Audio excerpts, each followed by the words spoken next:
Violência nas escolas, bullying. O que é o bullying? Bullying é um termo em inglês, bullying, valentão, utilizado para descrever formas de violência verbais, físicas ou psicológicas, intencionais ou repetitivas, praticado por um indivíduo ou um grupo para intimidar o outro incapaz de se defender. Ou seja, o bullying nada mais é do que uma demonstração exacerbada da aversão às diferenças. Para afirmar esse conceito do que é o bullying, é o seguinte: o bullying pode surgir de forma violenta através de forma verbal, física ou psicológica, intencional ou repetitiva. Geralmente o bullying ele surge de maneira repetitiva. O bullying para acontecer não basta uma única vez. Ele tem que acontecer de forma contínua, ou seja, dia após dia, ou alguns meses, até se for a mesma pessoa durante anos, né? Entre os encontros ou encontros, enfim. Então esse bullying ele pode acontecer, né, geralmente com a pessoa que é incapaz de se defender.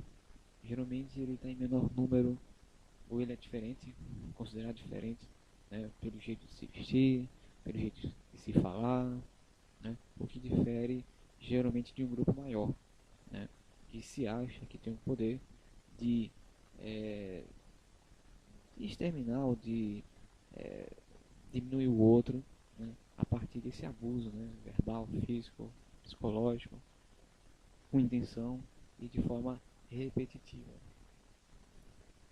Tipos de bullying. Bullying direto, a forma mais comum entre agressores masculinos. Na foto, cena da série televisiva Todo Mundo Odeia o Chris. Então, geralmente esse bullying direto acontece entre agressores masculinos, ou seja, um agressor físico, né?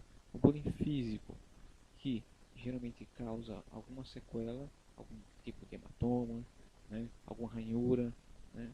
Algum corte.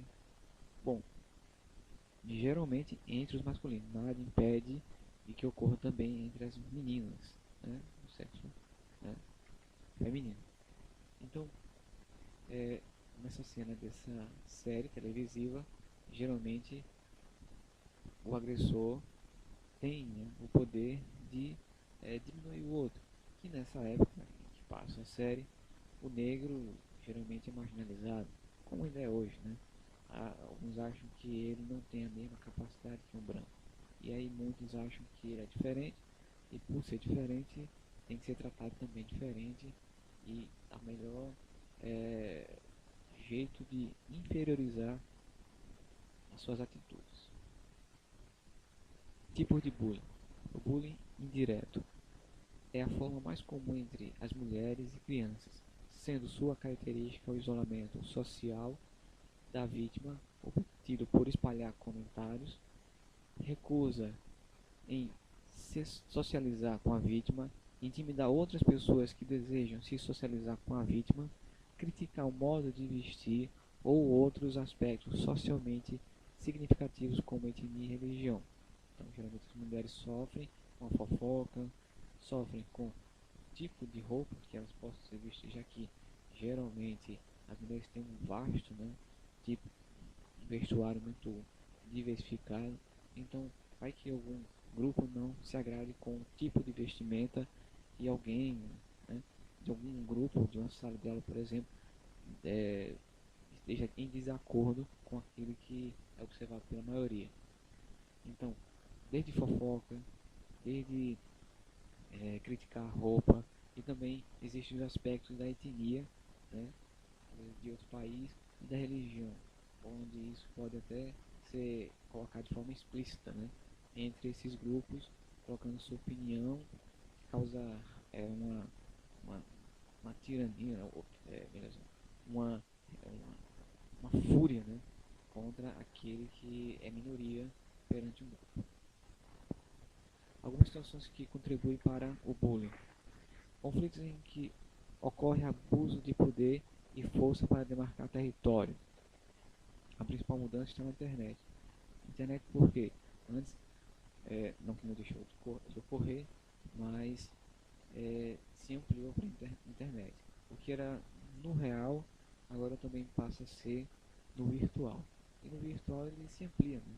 Porque até pessoas conhecidas podem acabar lendo, vendo aquele comentário que pode se tornar preconceituoso ou discriminatório, e também pode surgir fotos, né, com algum tipo de montagem que provoque algum tipo de angústia ou algum tipo de provocação naquele que é vítima do bullying. Os pais e os educadores são frequentemente tomados de um sentimento de profunda impotência. Alguns pais, eles não têm a capacidade, não têm o conhecimento, né, de como reagir a uma situação dessa. Então eles são muito impotentes, são muito também vítimas dessa situação. Por não conhecer ou por não usar as palavras corretas naquele momento mais oportuno. Então os pais também e os educadores também não são capazes, né, não conseguem de certa forma resolver de imediato aquela situação. Mesmo que educadores é, vivem em um ambiente onde tem vários tipos de alunos.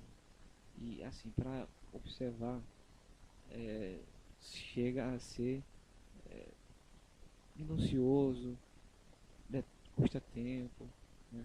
Mesmo que esse professor frequentemente toda semana presencie esses alunos, mas as diferenças são muito sutis, e se também o professor não tiver esse conhecimento, vai passar despercebido, e, e as consequências para esse aluno podem ser muito mais graves quando este se tornar para um adolescente ou para um adulto.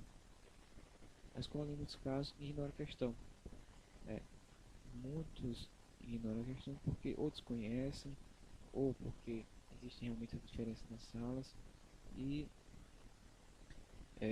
ou não sabem resolver, né, essa situação, o que também causa a profunda impotência. Os pais também acabam não apenas agindo como cúmplices do início de seus filhos, como também dando um mau exemplo em casa. Os pais têm uma parcela de culpa porque não, não sabem como agir ou dar um mau exemplo em casa, ou eles também são cúmplices, ou seja, apoia o que o seu filho faz na escola, o que ele faz de errado na escola, né?